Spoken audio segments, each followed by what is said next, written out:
Some might say I'm bad at the bone, but they don't know me, so what do they know? Hey, what's the word? Welcome to another episode of Sunday Sidecar, the series where we dish out our opinions in the billions about last week's Tuesday Ukeday drop from yours truly, Uke Brute.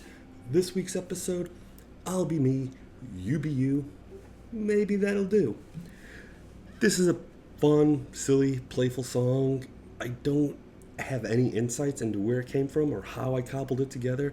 I do recall coming up with it relatively quickly, a few months, probably close to a year ago now, maybe or so, mid 2023. It took a night, maybe 2 nights to get it together. It's a very simple progression that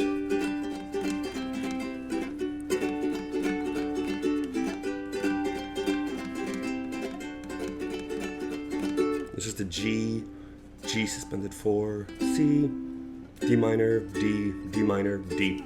Really simple, like G. I can't even say the chord long enough, or I can't even say the chord quick enough to get it in there. But G suspended 4, just C, D minor, D.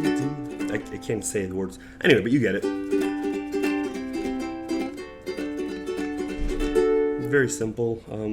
Even like that little bridge.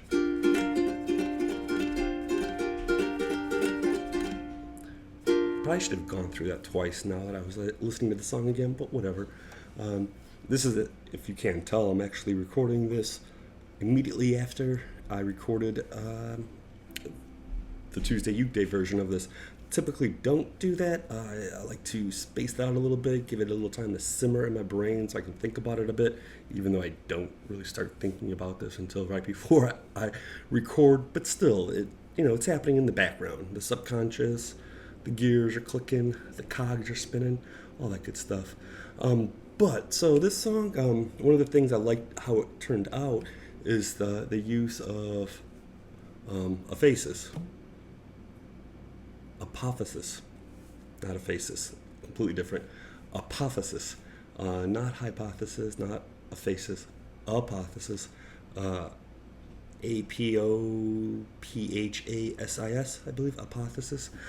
It's a rhetorical device, and it's kind of used in the song if you can't tell what's going on, where you essentially deny something by implicitly saying it or implying it directly, which is what's happening in the song. I didn't set out to do that. It wasn't my intention.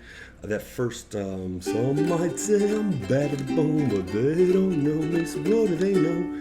That just kind of came out of that first, or those lyrics just came out of that first, the uke melody, and I liked it. I liked what I was saying with it, because it's essentially saying, other people are saying I'm bad to the bone, but they don't know me. They're just saying it. That's, what can I do? And if they don't know me, then clearly I must not be bad to the bone. And that's kind of what the format. Well, not kind of. That is the format for the rest of the verses.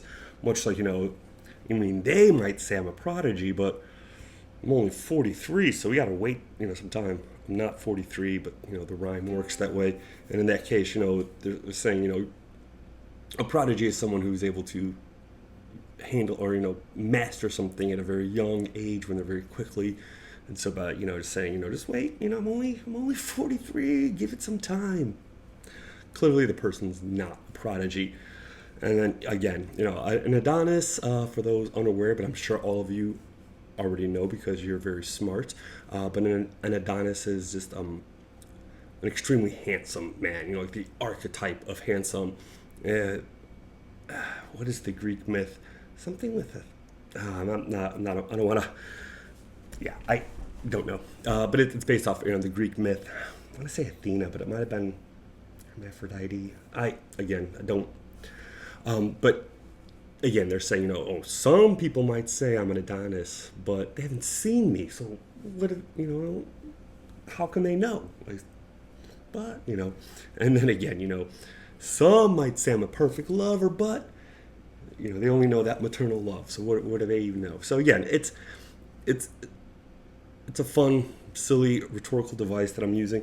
And wasn't intending to use it, and in fact, I couldn't even tell you the phrase or the word apotheosis before this. I mean, I was familiar with it, but it wasn't something that I was intending to do.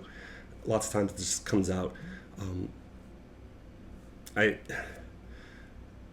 something that Trump does a lot, actually. If you listen to some of his speeches, and you can tolerate listening to his speeches, and I don't think he does it intentionally, but it's a way to bully people. And so I think it's just natural to the way he speaks.